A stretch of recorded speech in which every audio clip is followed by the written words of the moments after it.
Hi there, this is Jeanette Comerford for Whimsy Stamps.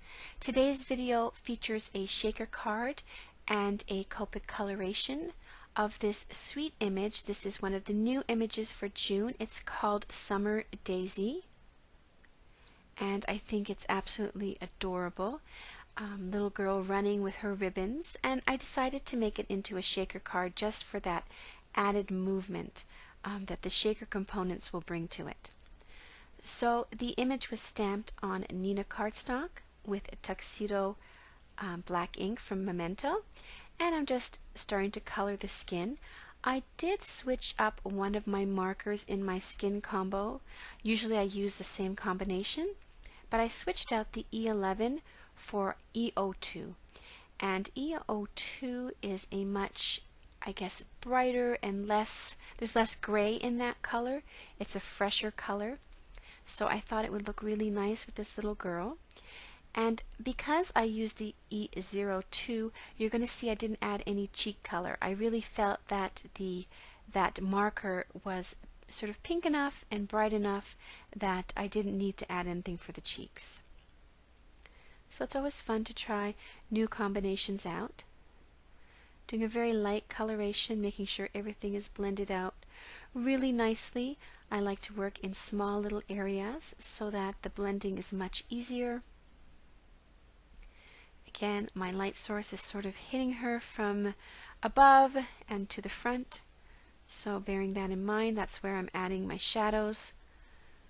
I'm going to start with the hair. Again, this is another new combination for me. I was trying out new color combinations. So this is quite a light sort of yellow color. Then I'm pulling in some strands with this darker color. Again, I wanted this image to be very bright and light. And this is my final shading color. This is E35. I'm concentrating that just sort of at the edges of her hair. Gives it a nice dimension. And then I'll go over it again, blending it a little bit with the other color. Just using my blender pen there to push in some of the color that went out of the lines. For her dress, I am using shades of pink. I'm starting with this very light shade of R30.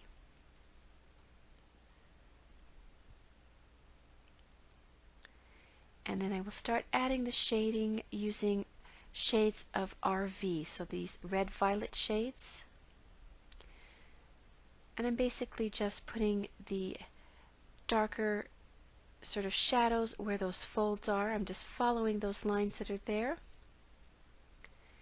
Making sure not to add too much marker because I do want areas where it's lighter, so I'm leaving those white right now. This is an even darker shade. Getting those shadows sort of put down.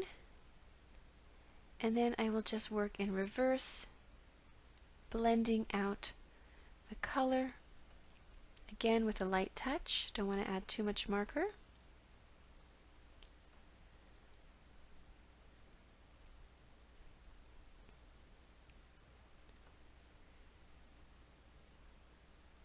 And then finally I'm using this very light RV10 to complete the coloration, and you can see that those folds are still intact. You can still see the differentiation.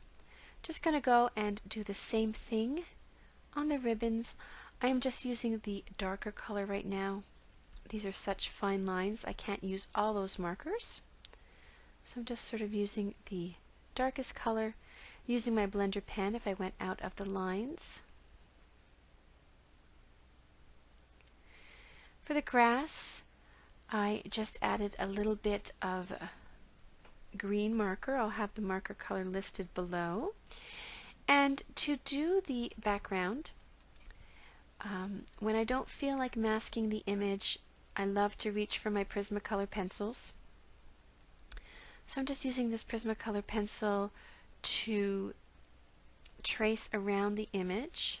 This is sort of a muted blue color. I'm concentrating most of the color behind her.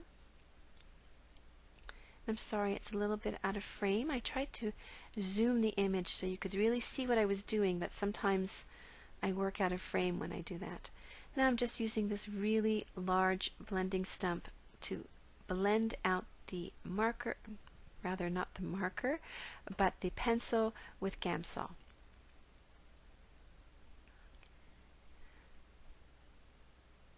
And you'll see areas where the paper actually gets a little bit wet with the Gamsol, but when it dries, you won't see that sort of gray tinge. It'll be gone. So just working around the image, circular motion, blending everything out really nicely.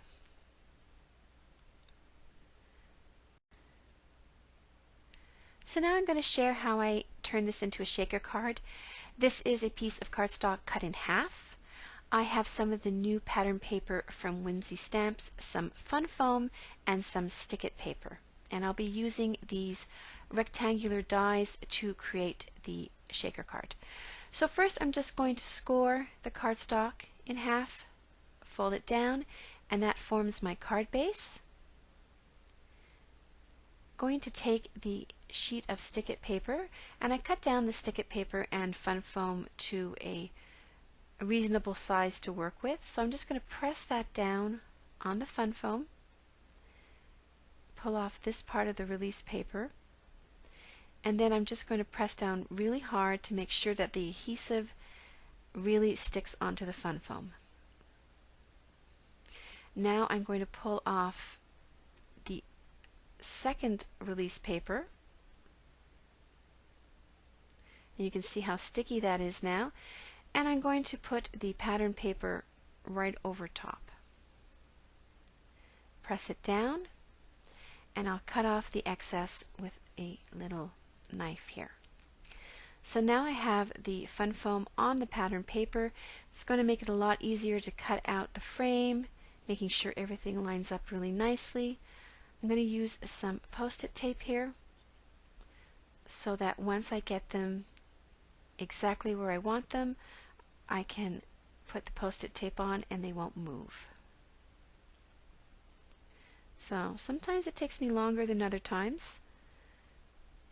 And I'll just grab my Big Shot now, and I will run it through, and it will cut out a perfect frame that will have the foam already on it.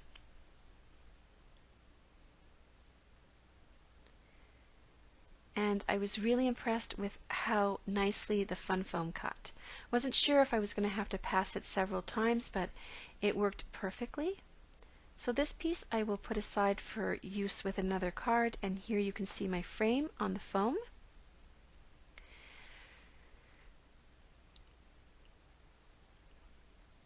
So now I have a piece of acetate which I cut with the same rectangular die. I'm going to glue that onto the back.